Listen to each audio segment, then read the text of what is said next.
चला तर मीच कशाला मागे राहायचं वाळवंट बनवायला. तर चला म्हटलं आज बनवूया आपण मुंगाची वडी, जी मी सकाळी 5 वाजता जी आहे ना 10 ते भिजत घातली होती. आणि जे 10चे साल काढलं. मुंगाची वडी जरी बनवायला सोपी असली ना, सर्वात कठीण आहे ती म्हणजे तिचे साल काढणं. तर कसं तरी ते आपण नाही का मेहनतीने जे साल आहेत ना ते काढून तर झाले आहे. आणि मग फॅनखाली छान अशी सुकवत ठेवली, जेणेकरून जे पाणी आहे ना ते निघून जाईल. आणि तोपर्यंत घेतला मी मेथी आंबा. हा मी फुल ब्लॉगमध्ये नाही का रेसिपी शेअर केली आहे. तर छानपैकी डाळ वगैरे आपण थोडीशी नाही का ड्राय झाले, म्हणजे थोडीशी सुकले त्यामधलं पूर्णपणे पाणी. मग त्याच्यामध्ये मी लसण आणि अशाच प्रकारे लसण आणि जिरं मी ॲड करते आणि मिक्सरला लावते.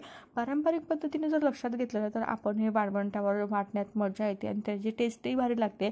गावाकडे भरपूर बाया जमतात, मैत्रिणी जमतात, तेव्हा खरं वाळवंट वड्यात खूप जास्त मजा येते. पण आपल्याकडे ते साहित्य नाही आहे, तर आपण तर मिक्सरमध्येच लावणार आहोत. त्याच्याशिवाय आपल्याकडे ऑप्शन नाही आहे काही. तर चला मी वडी वगैरे मिक्सरला छान लावून घेतली आहे. आणि इकडे याला बोलतात परडे. मला याचा प्रचंड फायदा झाला. जसंच का उन्हामधून अर्धा 1 तास आपला वाचतो आणि घरामध्ये आपण टेबलवर चेअरवर कुठेही बसून हे वडी नाही का आपण टाकू शकतो आणि नंतर मग उन्हात अशी वाळवू शकतो. तर अशा पूर्ण मेहनतीने जे माझं काम आहे ते पूर्ण आता कंप्लीट झालं. छानशा अशा वड्या झाल्या आणि टेरेसवर नेऊन मी वाळूसुद्धा घातल्या. तर चला तुम्हाला एकदा पुन्हा दाखवतो. अशा प्रकारे मी पूर्ण वड्या टोटली बनवून घेतल्या आहे. तर चला ब्लॉग इथं सेंड करतो. तर बाय बाय.